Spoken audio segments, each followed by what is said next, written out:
Nos enfants ont à l'époque 4 et 2 ans. Mon compagnon, qui est quelqu'un de responsable, de droit, de sérieux, n'était plus le même. Hein. C'était quelqu'un qui se met à crier pour un rien, qui n'a pas de patience, qui devient violent. Je dors sur le canapé du salon mais je dors pas. Enfin, je suis pas du tout tranquille. J'ai peur. J'ai pris la décision de prendre mes enfants, de partir en fait, de fuir. Selon cette femme, que nous appellerons Anna, son couple a été détruit par un ostéopathe parisien, Antonino Mercuri, 56 ans, qu'elle décrit comme un gourou en col blanc. Mis en examen pour abus de faiblesse, escroquerie et exercice illégal de la médecine, il a passé 4 mois en détention provisoire à la maison d'arrêt de Fresnes. La justice le soupçonne d'avoir placé sous sa coupe une partie de ses patients pour leur soutirer d'importantes sommes d'argent. Depuis 30 ans, Antonino Mercuri a pignon sur rue. Il est installé dans les beaux quartiers de Paris, où il pratique l'ostéopathie, mais aussi la méditation. C'est cette seconde activité qui a alerté plusieurs proches de patients, comme Florence. Elle a vécu avec un homme qui consultait depuis des années Antonino Mercuri. Impressionnée par l'enthousiasme de son compagnon, elle avait pris elle-même rendez-vous avec le praticien. C'était très extrême tout de suite. Cet homme disait « Je suis la vérité, grâce à moi vous atteindrez l'éveil ». Comme ça, d'emblée, tout de suite, je me suis dit que que ça sentait l'arnaque. Pour entretenir le lien avec ses patients, Antonino Mercuri organise des séances de méditation individuelles, mais aussi des stages en France, à l'étranger, et même des soins à distance. Eh bien alors, Mercuri disait, à telle heure, il y a un soin. Et donc, les personnes qui étaient aux 4 coins de la France ou d'ailleurs, à ce moment-là, arrêtaient ce qu'elles faisaient pour se retirer quelque part, dans un coin, et puis recevoir le soin. Tout marchait par téléphone. Donc, ils se prévenaient d'ailleurs plus ou moins les uns les autres. Voilà, c'est maintenant. Et donc, mais alors après, j'ai été sidérée de voir que ça se passait n'importe quand, et notamment en plein milieu du repas. Il pouvait nous laisser, nous planter là et aller recevoir son soin. Et moi, j'avais l'impression d'avoir le gourou à la maison. Pour ces soins à distance, qui durent un peu moins d'1 heure, les patients paient 240 €, 400 € pour des séances de méditation individuelle. Au cours de l'été 2015, plusieurs signalements visant Antonino Mercuri parviennent à la Miviludes, l'organisme de lutte contre les dérives sectaires. Ils émanent de proches de patients, comme Anna, qui a fini par quitter son compagnon en emmenant ses enfants. Il y avait d'abord un élément qui nous a paru tout de suite étonnant et même extravagant, c'est l'énormité des sommes demandées. 400 € pour une séance de pseudo-psychothérapie un peu fumeuse. 4 000 €, me semble-t-il, pour un stage de quelques jours au Portugal, voyage et nourriture, et hébergement non compris. Donc on s'est dit, mais où va tout cet argent? Vers qui? Il allait vers une seule source. Donc une famille peut être totalement détruite en quelques semaines ou mois par ce type de personnage.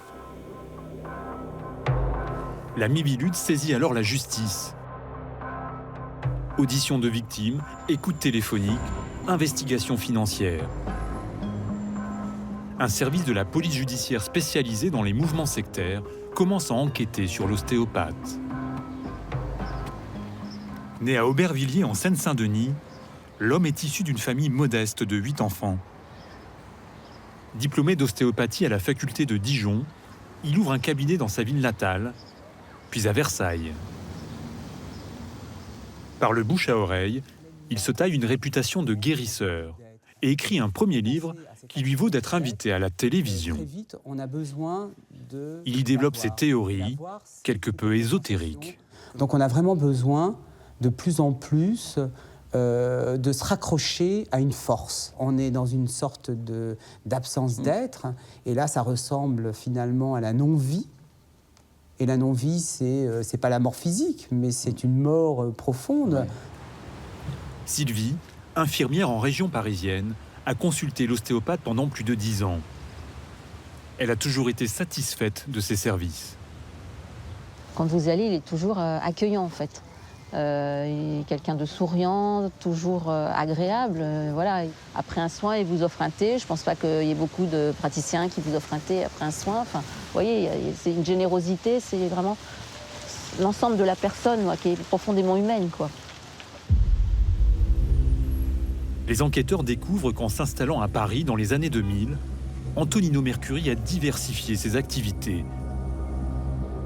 Pour le consulter, il faut d'abord entrer dans ce restaurant végétarien, dont il est le propriétaire depuis 4 ans.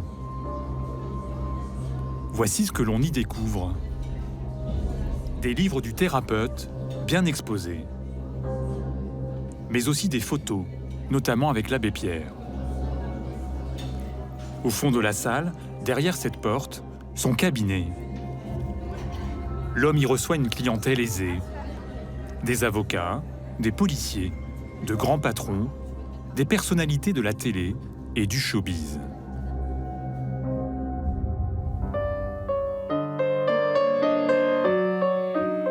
Comme Frédéric Manoukian, un chef d'orchestre renommé qui consulte l'ostéopathe depuis 10 ans pour des problèmes de dos.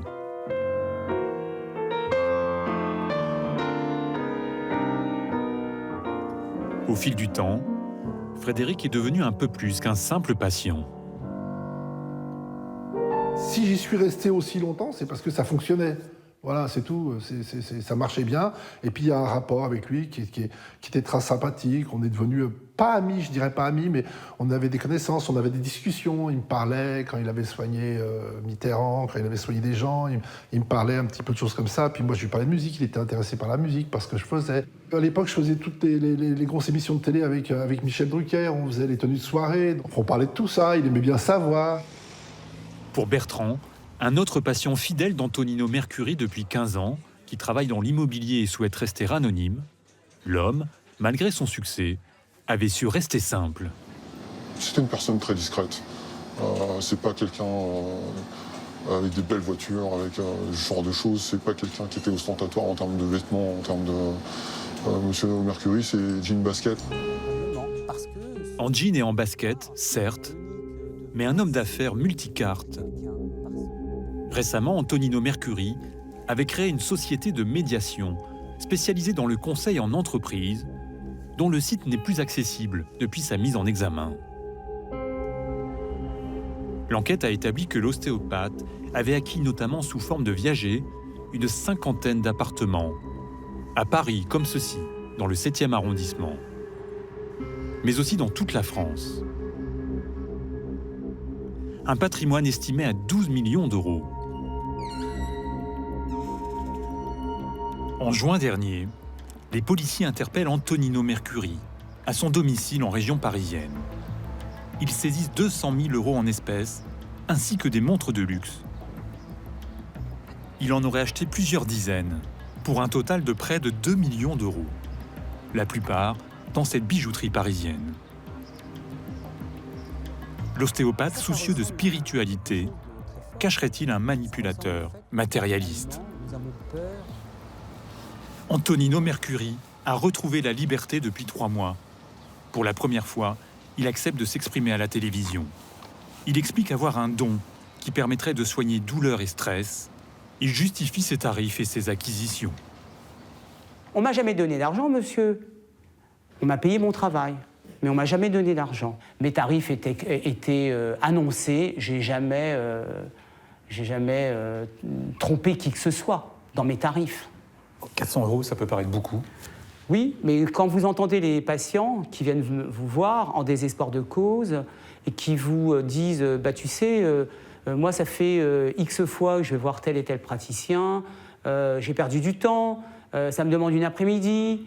Les gens qui payent 400 euros, s'ils les payent, c'est pas qu'ils ont les moyens, c'est parce qu'ils connaissent la qualité et la compétence que j'ai et ils savent pourquoi ils payent cela.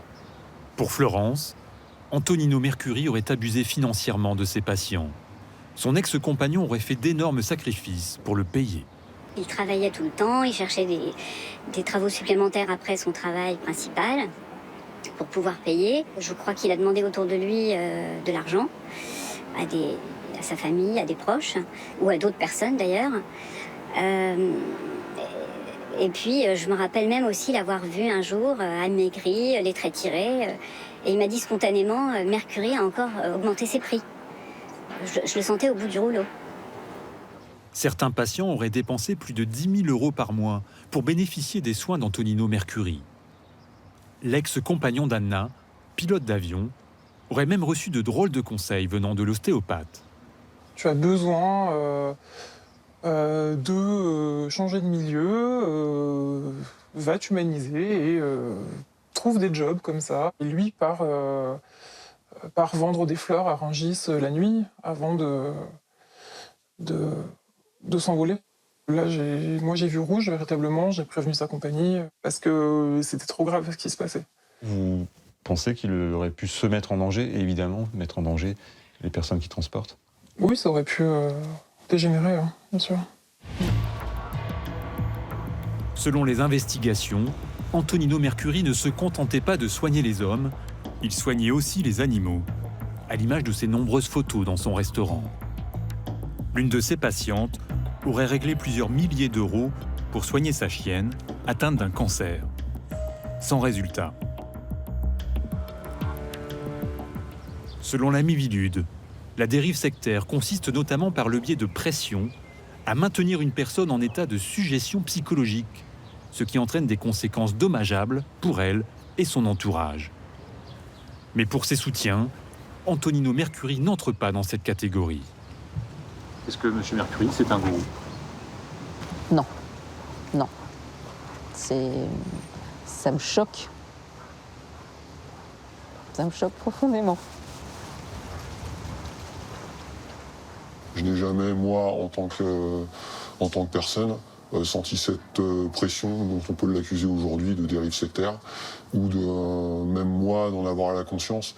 Moi, je suis assez quelqu'un de cartésien, monsieur. Les dérives sectaires, s'il y en avait eu, je serais certainement parti en courant.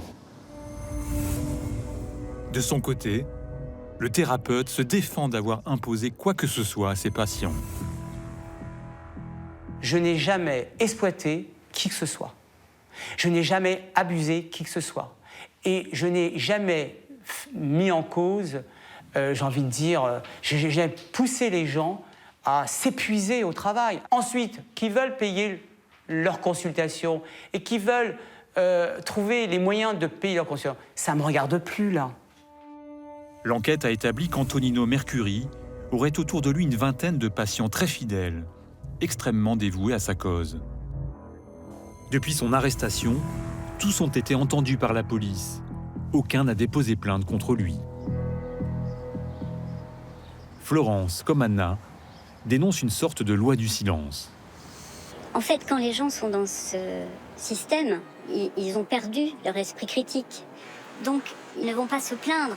Mais ce système est tellement verrouillé qu'ils sont aveuglés. Il faut que ces personnes se réveillent, il faut que ces jeunes gens brillants et pleins de vie et pleins d'avenir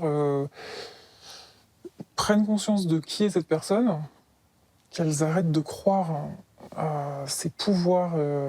Faut qu'elles se réveillent véritablement, là. Antonino Mercuri ne se reconnaît pas dans ce portrait et dénonce une chasse aux sorcières. Je pense qu'on cherche à travers moi à régler des situations personnelles. Je ne sais pas pourquoi on cherche à me mettre par terre, mais je n'ai pas l'intention, moi, d'être à terre, parce que je défends, je dirais, vraiment ma dignité. Bonjour, Maître. Venez. Bonjour, maître. Selon l'avocat de l'ostéopathe, maître Olivier Pardo, ceux qui se plaignent sont une minorité, comparée à ceux qui lui reconnaissent un véritable don. Catherine Patient, 4 parties civiles aujourd'hui. 4 parties civiles aujourd'hui. Et là, j'ai devant les yeux, puisque j'ai voulu remettre des choses en place, soixantaine d'attestations qui disent exactement le contraire. Des officiers de police judiciaire, des agents des douanes, un général, chef d'état-major, des gens de la télévision qui n'ont pas l'habitude de se laisser avoir, des gens qui ont l'habitude de se confronter aux autres, des médecins, des vétérinaires, des pharmaciens. C'est-à-dire des gens qui sont en capacité d'apprécier si on est gruge ou pas.